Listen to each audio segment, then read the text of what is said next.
9월 18일 코로나 바이러스 감염증 19 국내 발생 현황을 말씀드리겠습니다. 국내 발생한 신규 확진자는 총 109명이 확인되었고 해외 유입 사례는 17명입니다. 총 누적 확진자 수는 22,783명입니다. 신규로 228명이 격리 해제되어 현재 2,635명이 격리 중입니다. 위중증 환자는 150명이고 어제는 사망자가 5명 발생하였습니다. 희생자 여러분의 명복을 빌고 유가족분들에게 애도의 말씀을 드립니다. 국내 지역 발생을 오늘 12시 기준으로 지역별로 좀 더 상세히 말씀드리겠습니다. 집계 시점의 차이 때문에 일부 상이할 수 있다는 점을 말씀드리고 먼저 서울특별시입니다. 지난 8월 15일 도심 집회와 관련하여 5명이 추가됨으로써 총 누적 확진자는 609명입니다. 비수도권이 336명으로 수도권 273명에 비해서 더 많습니다. 강남구 K보건산업과 관련하여 5명이 추가되어 총 32명의 누적 확진자가 발견되었고 종로구 서울지방국세청과 관련해서 9월 16일 첫 확진자 발생 후 4명이 추가 확진되어 총 환자는 5명입니다. 다음 경기도입니다.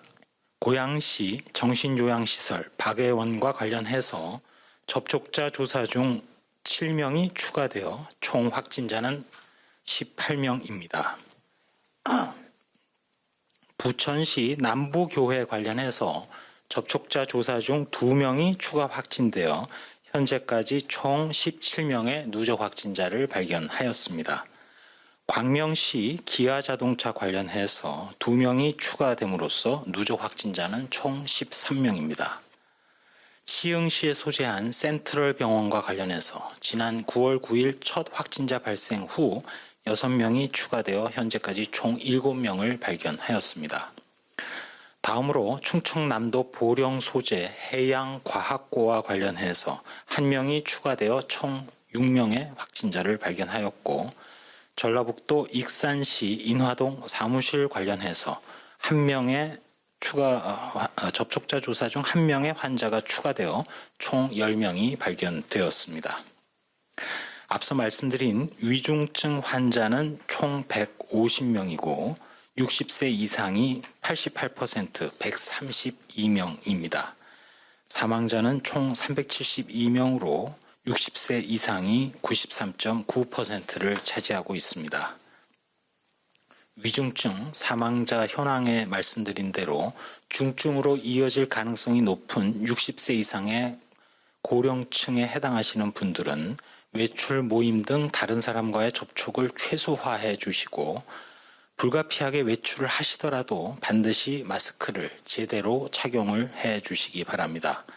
발열 또는 기침이 나거나 목이 따끔따끔 아프시거나 몸이 욱신욱신 쑤시는 등 인후통이나 근육통 동반된 호흡기 증상 등이 있을 때는 또는 조금이라도 몸이 이상하시면 신속하게 선별진료소를 방문해서 진료 및 검사를 받아주시기 바랍니다. 다음으로 해외 유입 확진자는 어제 총 17명이고 이 중에 추정 유입 국가별로 볼 때에는 우즈베키스탄과 미국이 각 4명 등입니다. 다음으로 연구개발 치료 등과 관련해서는 렘데시비르와 관련해서 현재까지 총 58개 병원에 409명의 환자에게 공급이 완료되었습니다. 생활방역과 관련해서 말씀드리겠습니다. 행정안전부에서 운영해 주고 계신 안전신문고와 관련하여 최근에 신고되는 주요 사례를 몇 가지 말씀드리겠습니다. 비록 최종 현장 확인 조사가 끝난 것은 아니지만 사례를 말씀드림으로써 주의를 촉구해 드리는 바입니다. 먼저 많은 식당이 한 곳에 모인 식당가에서 종업원들 다수가 마스크를 착용하지 않아서 감염이 우려된다는 신고가 있었습니다. 또한 의료기기 체험장에서 밀폐된 좁은 공간의 체험장에 많은 사람들이 마스크를 착용하지 않아서 감염이 우려된다는 신고도 있었습니다. 식당, 카페 등 다중이용시설에서 수시로 환기와 소독을 실시해 주시기 바라고, 또 종사자, 이용자 모두 방역수칙을 철저히 준수해 주실 것을 당부드립니다. 또한 주말을 맞아서 불효불급한 외출 모임 등은 연기하거나 취소해 주시고, 불가피하게 외출할 경우에는 마스크를 꼭 착용해 주시고, 특별히 아까 안전신문고의 신고 사례에서도 말씀을 드렸습니다만, 방문 판매 설명회 등 각종 설명회, 그리고 각종 체험 행사 같은 경우 밀집, 밀폐, 밀접한 장소일 가능성이 매우 높기 때문에 가지 말아 주실 것을 당부드립니다. 특별히 주말을 맞아서 9월 들어서 종교시설에서의 집단 발생 사례를 분석하였습니다. 9월 이후 종전에 비해서는 좀 전체 규모는 줄었습니다만 4개의 종교시설에서 총 56명의 확진자가 발생을 하였습니다.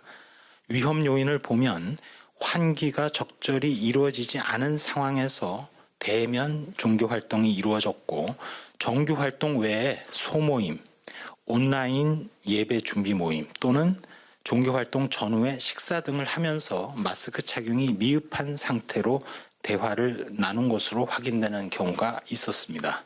거듭 강조드립니다만 주말을 맞아서 종교시설에서 각종 종교활동은 비대면으로 실시를 해 주시고, 모든 대면 모임, 행사, 단체 식사 등은 자제해 주실 것을 거듭 요청드립니다. 마지막으로 말씀드리겠습니다.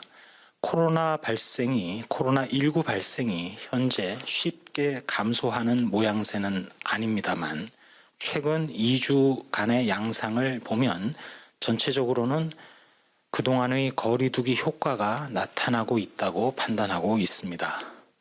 다만 이번 유행은 수도권이 중심이었기 때문에 사실상 전국적으로 전파가 이루어진 셈이고, 따라서 지난번의 어느 유행보다도 위험하고 아슬아슬한 상황입니다.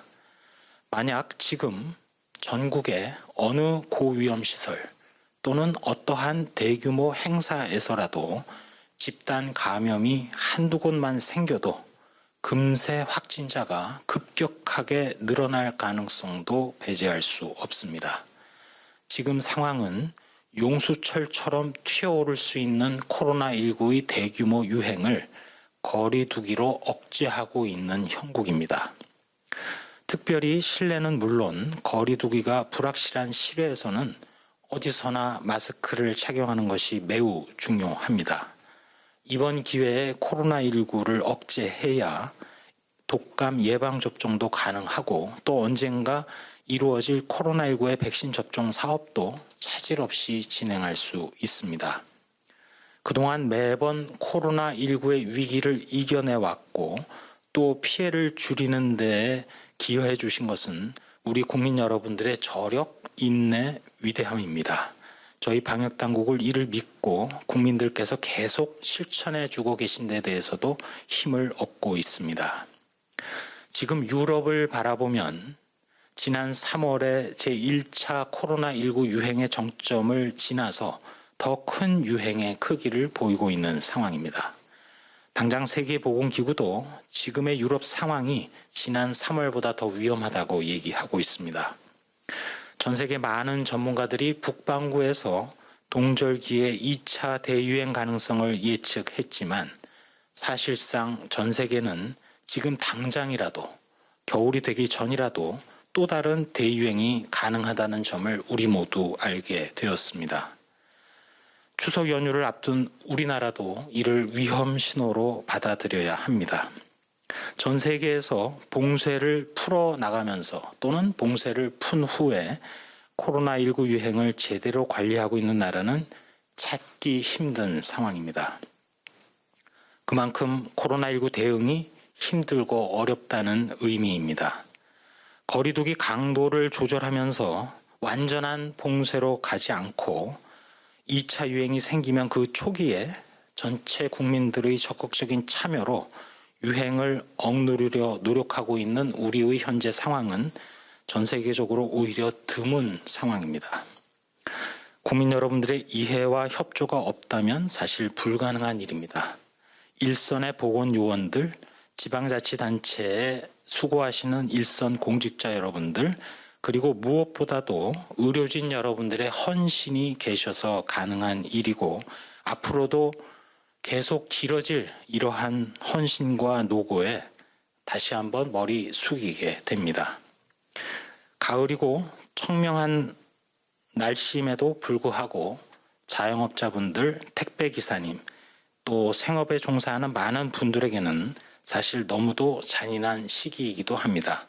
그럼에도 불구하고 이겨내고 또 극복할 수 있도록 저희 방역당국도 더 한층 최선을 다하겠다고 다짐드립니다.